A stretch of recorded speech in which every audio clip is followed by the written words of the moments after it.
I've been in Wajir in northern Kenya.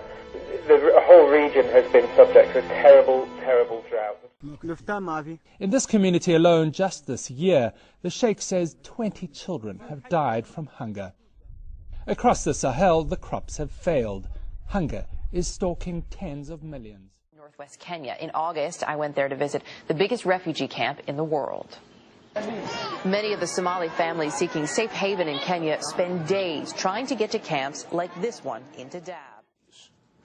The living conditions are just absolutely terrible for these people. They don't have access to clean water. They don't have access to any kind of sanitation facilities or toilets. And what that has created is an absolute health crisis. They walk days in search of water. The drought in the Horn of Africa has grown so intense, 500,000 children are severely malnourished and at risk of death. Every day, hundreds die because of the drought and famine. The average person living in Africa struggles to find food for a healthy meal and clean drinking water daily. This presence of hunger results in starvation or malnutrition, which weakens the immune system. Diseases such as cholera, which are present in water and food, are more dangerous and fatal to Africans because they can more easily attack the weak immune system of a malnourished person. Cholera is also common in a person who has the HIV virus. When this disease is contracted, it can be deathly when left untreated, which happens in most cases. But cholera is not the leading cause of death in the sub-Saharan Africa. That title belongs to the prominent disease of AIDS. In fact, of the 1.8 million people who die around the world of AIDS or the HIV virus, 1.3 of the deaths occur in Africa. Malaria is another disease in Africa. It is caused by the bites of infected mosquitoes and normally results in the death of the person when it is not treated. It is so common in Africa that 90% of deaths caused by malaria happen in Africa. Education in Africa can also be victim to these diseases and others. Because of hunger, poverty, disease, and a number of other variables, basic education, such as reading, are put on the back burner when survival becomes a problem.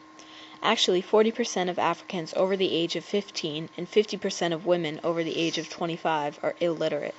These are just a few of the problems and struggles that plague Africa, but even a little contribution to help is welcome. That was our goal, and we hope our work will help someone over in Africa. First, we contacted a small orphanage in Uganda via email. The director of this orphanage decided to create his own orphanage because the money the charity he was working for received always went to the leader and never helped those in need. He told us he takes care of 21 orphans, some of which are HIV positive, but he also described how difficult it was to meet the basic needs of these kids, such as education.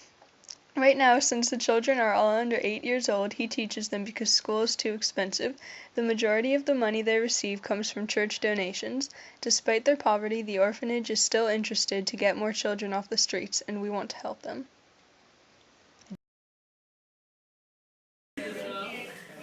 What comes to mind when you say Africa? Black people, starvation. We, like America, can take care of like everything like that, but Africa's like corrupt and like can't handle any of the stuff.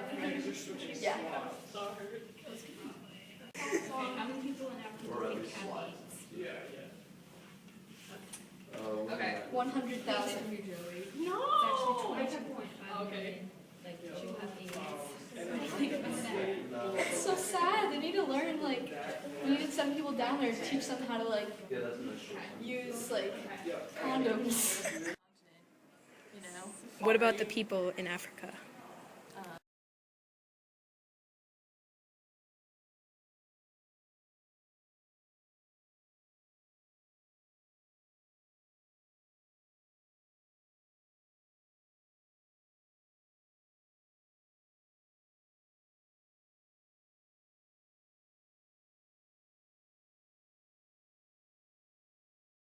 We've placed donation boxes in the library and front offices at the middle school of the Kennebunks. They have pictures of children across Africa who are hoping to be sponsored with a brief description of their background. We also made a website containing our goals and a slideshow of facts telling about the difficult life in Africa. On our website is a comment page where visitors can write letters or messages to the orphanage we contacted. To spread the word further, we created an information sheet about our goals and with our website to pass out. We plan to collect our donation boxes after the next 2 weeks. The donations will be sent to UNICEF so they will be put to good use.